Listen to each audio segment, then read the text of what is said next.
यमुनानगर तो आ रही है। यमुनानगर ਦੇ ਵਿੱਚ 110 ਸਾਲਾ ਸ਼ਖਸ ਨੇ ਵੈਕਸੀਨ ਲਗਵਾਈ ਹੈ। ਯਮੁਨਾਨਗਰ ਦੇ ਮਾਡਲ ਟਾਊਨ ਦਾ ਇਹ ਸ਼ਖਸ ਰਹਿਣ ਵਾਲਾ ਹੈ। ਵੈਦ ਰਾਮਲਾਲ ਇਸ ਦਾ ਨਾਮ ਹੈ। ਲੰਬੇ ਸਮੇਂ ਤੋਂ ਆਯੁਰਵੇਦ ਦੀ ਪ੍ਰੈਕਟਿਸ ਕਰ ਰਿਹਾ ਸੀ।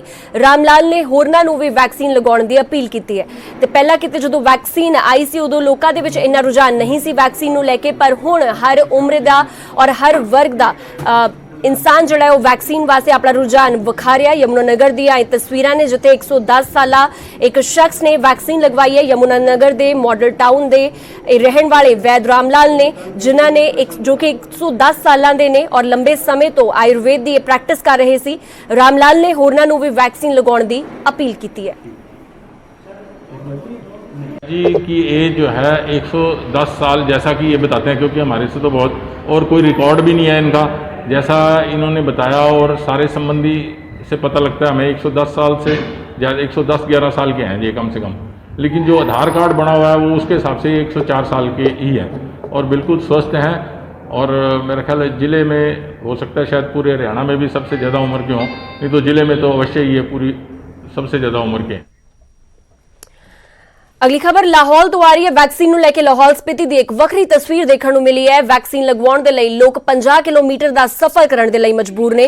ਕਈ ਲੋਕ ਵਾਹਨ ਦੀ ਸੁਵਿਧਾ ਨਾ ਹੋਣ ਦੇ ਕਰਕੇ ਵੈਕਸੀਨ ਤੋਂ ਵਾਂਝੇ ਨੇ। ਲੋਕਾਂ ਵੱਲੋਂ ਨੇੜੇ ਵੈਕਸੀਨ ਸੈਂਟਰ ਬਣਾਉਣ ਦੀ ਮੰਗ ਕੀਤੀ ਗਈ ਹੈ। ਲਾਹੌਲ ਸਪੀਤੀ ਦੀ ਇਹ ਤਸਵੀਰ ਹੈ ਔਰ ਵੈਕਸੀਨ ਵਾਸਤੇ ਲੋਕਾਂ ਨੂੰ 50 ਕਿਲੋਮੀਟਰ ਦਾ ਇੱਥੇ ਸਫ਼ਰ ਤੈਅ ਕਰਨਾ ਪੈਂਦਾ ਹੈ। ਕਈ ਲੋਕ ਵਾਹਨ ਦੀ ਸੁਵਿਧਾ ਦੇ ਨਾ ਕਰਕੇ ਵੈਕਸੀਨ ਤੋਂ ਵਾਂਝੇ ਹੀ ਰਹਿ ਗਏ ਨੇ। ਲੋਕਾਂ ਵੱਲੋਂ ਨੇੜੇ ਕਿਤੇ ਵੈਕਸੀਨ ਸੈਂਟਰ ਬਣਾਉਣ ਦੀ ਮੰਗ की जा रही है।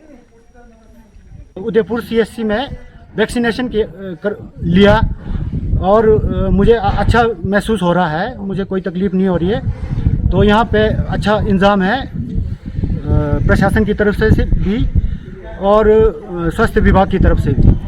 18 से 44 साल के लिए हमारे लाहौल स्पीति को 31 मई तक 5 सेशन करने थे, जिसमें से हमने 2 केलोंग में कर लिया है और आज यहाँ CHC उदयपुर में ये आयोजित किया जा रहा है। हम इसमें 20 लोग जो है ऑनलाइन अपॉइंटमेंट जिन्होंने लिया है उनको देंगे। अगली खबर तुहाडी सेहत दे नाल जुड़ी हुई है। जे तुसी भी इम्यूनिटी वधाउण दे लई काढ़े दा अक्सर इस्तेमाल करदे हो तां संभल जाओ, क्योंकि इस दा सेहत ते उल्टा असर भी पै सकदा है। साडे सहयोगी उमेश शर्मा ने सीनियर डाइटिशियन दे नाल गलबात कीती है अते जाणिया कि कोरोना काल दे विच किस तरह दी डाइट फॉलो करनी चाहिदी है। आज हम बात करेंगे कि जब इंसान कोविड पॉजिटिव होता है तो डाइट क्या होनी चाहिए, ठीक होने के बाद क्या डाइट होनी चाहिए। ब्लैक फंगस और तमाम दूसरी चीज़ें भी लगातार आ रही हैं, लेकिन इसी बीच डाइट बहुत इंपॉर्टेंट रोल है। तो आज हम पीजीआई पहुंचे हैं इसी बात को जानने के लिए कि आखिर जब इंसान पॉजिटिव हो जाता है किस तरह की डाइट लेनी चाहिए, ठीक होने के बाद क्या डाइट होनी चाहिए। हमारे साथ मौजूद हैं पीजीआई की senior dietitian doctor Nancy Sahni, उनसे जानेंगे। मैम, अक्सर क्या होता है कि जब ये कोविड शुरू हुआ पिछले साल और सबके लिए नया था, चाहे वो डॉक्टर्स हों और आम इंसान तो हैं ही, लेकिन एक डाइट बहुत इंपॉर्टेंट रोल है। एज ए सीनियर डाइटिशियन क्या होना चाहिए कि जब इंसान कोविड पॉजिटिव हो जाता है उसकी डाइट क्या होनी चाहिए उस दौरान और ठीक होने के बाद भी? Thank you very much.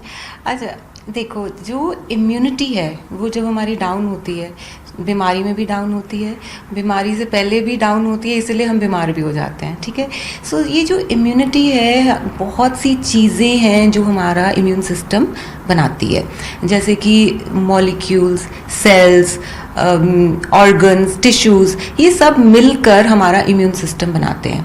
और जब माइक्रोन्यूट्रिएंट्स मतलब वाइटामिन्स और मिनरल्स, जब इनकी कमी होती है बॉडी में, तब हमारा इम्यून सिस्टम जो है खतरे में होता है। एंड माइक्रोन्यूट्रिएंट्स तभी ठीक हो सकते हैं अगर हम पूरा बैलेंस डाइट लें, और माइक्रोन्यूट्रिएंट्स के ठीक होने में मैक्रोन्यूट्रिएंट्स का बहुत बड़ा हाथ है, that is energy and protein. That means कि सब कुछ अगर संतुलित आहार होगा तो हमारी इम्यूनिटी स्ट्रांग होगी। Talking about vitamins and minerals, वो मैं इसके बारे में भी बात करूंगी।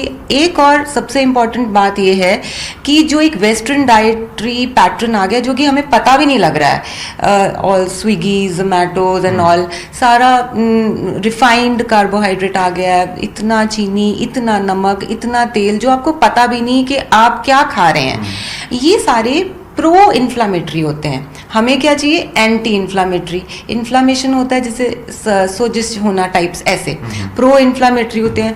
प्रो ऑक्सीडेंट होते हैं, हमें एंटी ऑक्सीडेंट चाहिए। सब उल्टा खा रहे हैं, चाहे ऊपर से नहीं पता लगता, इंसान चाहे ओवरवेट ही हो बट अंदर से उसकी इम्यून सिस्टम वीक होता है बिकॉज ये सब कमियों के कारण।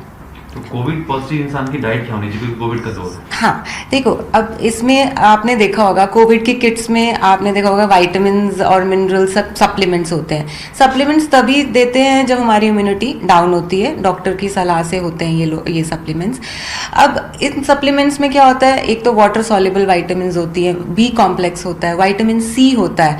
अब बी कॉम्प्लेक्स जो है ये सब सारे एंटीऑक्सीडेंट्स हैं और इम्यूनिटी बढ़ाते हैं। अगर अब आप नेचर में देखें बी कॉम्प्लेक्स जैसे B1 है, B2 है, B6 है, फॉलिक एसिड है, ये सब आपको whole grain, cereals, pulses, nuts, oil seeds इन सब से मिलेंगे।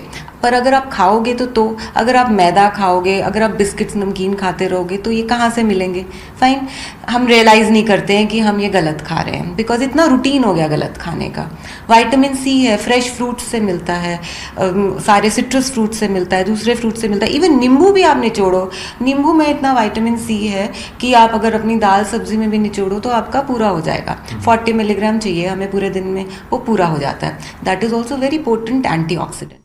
ਉਧਰ ਕੋਵਿਡ-19 ਮਹਾਮਾਰੀ ਨੇ ਆਪਸੀ ਨਿਰਭਰਤਾ ਦੀ ਭਾਵਨਾ ਨੂੰ ਮਜ਼ਬੂਤ ਕੀਤਾ ਹੈ, ਜਿਸ ਦੇ ਨਾਲ ਪੂਰਾ ਦੇਸ਼ ਇਸ ਮੁਸੀਬਤ ਦਾ ਇਕਜੁੱਟ ਹੋ ਕੇ ਮੁਕਾਬਲਾ ਕਰ ਸਕੇ।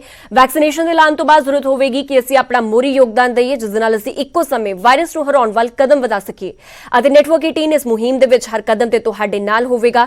ਜਦ ਤੱਕ ਸਾਰੇ ਸੁਰੱਖਿਅਤ ਨਹੀਂ ਹੁੰਦੇ ਉਦ ਤੱਕ ਕੋਈ ਸੁਰੱਖਿਅਤ ਨਹੀਂ ਹੋਵੇਗਾ।